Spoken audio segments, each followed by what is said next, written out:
Hey guys, what's up? This is the Demon Corpse, and today we'll be talking about the Crap Awards. And it was just a mid event, nothing more, nothing less. I mean, there was some cool stuff like Visions of Mana that look interesting. I'm pretty interested in that. I did like the anime; that was a pretty good anime, but that was probably a couple of what was the other? Oh yeah, Warhammer Space Marines 2. Actually, very interested in that. That actually looks really good.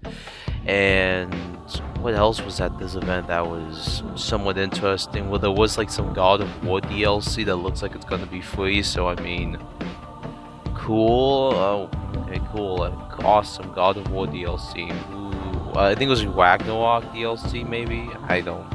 I mean, I just watching like, oh, it's God of War. Ooh, nice. But and oh yeah, Baldur's Gate 3 won Game of the Year because of some sex scenes and because it was politically correct, you could say. But that's not shocking. I mean, it was going to win, obviously. Zelda should have won, but that's a whole other situation for me. But oh well, I don't care. Move on. It's win free anyway, so I kind of just moved on with life. But I think, yeah, I was like just doing my job while the event was going on, and I was just making money. So I was like, yeah, at least I'm making $25 an hour just doing this job. So I was like, yeah, at least I'm doing something interesting than staying home and just watching an event. But then they showed something from Hideo Kojima that I don't get why people are all like, oh my gosh, it's Hideo Kojima, worship him. I don't get why people worship him. He probably, I mean, I guess his old games are pretty interesting, but I mean, his last game was like a walking simulator, so I'm kind of guessing like, okay, like, why is this guy interesting?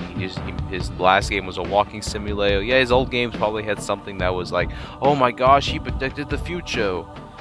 Well, yeah, there's a lot of stuff people made back in the day that are predicting the future. It's just called trying to guess what's going to happen 50 years from now. Like, duh, like, some people are going to make some stuff up, and some stuff does become true, like 1984, but that's kind of coming into reality, you could say, with our day and age.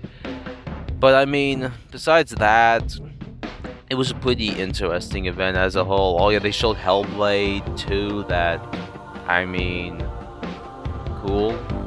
I mean, oh, am I supposed to be like, oh my gosh, Hellblade, ooh. I don't know. It looks like another weird story-driven game that's probably going to be interesting, or it's probably going to be boring. If I fall asleep, then I guess it got my attention. I don't know. Then they actually, and that's just, and then actually, this is the best part of the actual whole event, in my opinion, besides Visions of Mana and Space Marines 2. The Sega trailer when they announced, I think, 5 old IPs coming back. That was actually like, okay, cool. And it looks like there's going to be more than that. So I'm interested. I'm like, what else are they going to bring back besides those 5 games? Because they're bringing back Jet Set Radio, and I was kind of worried if it's going to be like a live service game, but it looks like it's going to be a base game, like a regular game at launch, and I'm somewhat hyped for that. I was like, that actually looks interesting. I played the original. It's actually really fun. If you've never played the original, I highly recommend it. I would recommend just the double pack edition. Don't buy the base copy. It's pretty expensive, so you may want to save some money. It's like $20 for like the second print edition that just comes with another game and Jet Set Radio, and there's like a new one coming out where it's like a successor, you could say. Something Cyber Cloud, I don't know, it's called Cloud Punk. You can look it up. It looks just like Jet Set Radio, and I'm gonna probably wait and find an Xbox physical copy that does exist. It's just looks like how they did the physical release for this game is actually weird. Looks like it's an exclusive to some website, but I think there's a PAL copy, so you may want to try to get the PAL copy if you want it physically for Xbox, or you just want to stick to the Switch or PS4. I'm just gonna get the Xbox copy because it's pretty odd to see a game like that get released on Xbox. So I'm like, yay!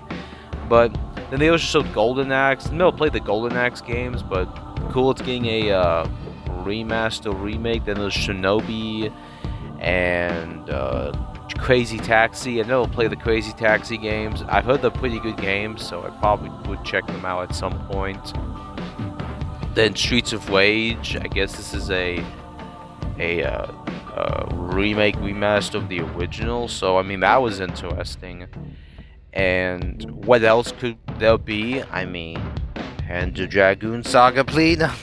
I highly doubt they're gonna do Panzer Dragoon Saga yet, but that would be something I would be somewhat interested in. But let's just see what happens as a whole. But there's probably a, but I think they're just gonna stick to Sega Genesis games for Sega.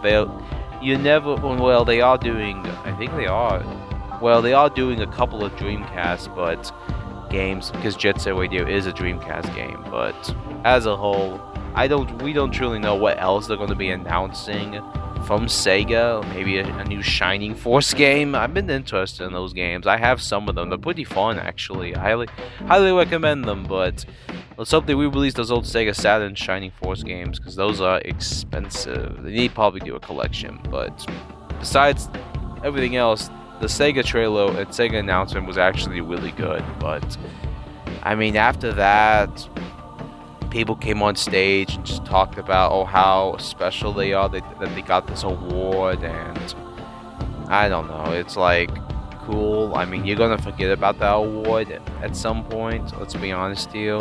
Most people who have awards, they kind of throw them away 20 years from now, because it's like, I mean, yeah, it was cool that I won this, but no one's gonna remember it, because it's like, But I will say this about Baldur's Gate 3. At the end of the day, I'm more happy that they won the award, because they actually worked their butts off. They did not get help from anyone. I will say that. They didn't get help from publishers. They did this all by themselves. And it did become a very successful game. I mean, there were people who were coming to they were going trying to get to people and ask, hey, can you want to publish our game? And a lot of companies just said no.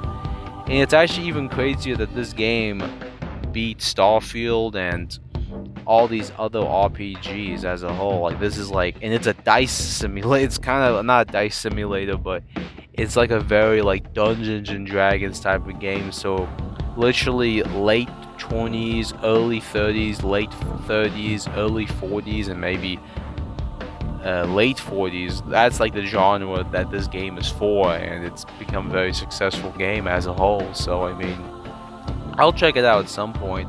I will give them respect. I mean, they did do this by themselves, and most companies sometimes can't do that. I mean, it is impressive as a whole, besides all the weird ESG stuff they added in the game that, I mean, oh well, I mean, yeah. As long as the gameplay is interesting, I probably will check it out, but that's really about all from the Game Awards as a whole. Oh yeah, Jeff Keighley said the N-word, you can look it up. I think Griffin Gaming actually made a clip of it. He accidentally said it, but it's so funny and stupid. He's not gonna say anything about it, Jeff Keighley, but man, that was funny. He said the N-word on a live stream. Oh my gosh, that was funny, but I mean, sadly the Bill Clinton guy didn't show up. Well, I think he was there, but he couldn't get on stage, sadly enough. That would have been funny if he had come back. That would be funny, but I mean, as a whole, let's just hope for the best for the future of actually good games, or everything's just gonna go downhill with all this ESG crap, but I don't know. But that's about all. I'll see you guys in the next video. See ya, scavengers!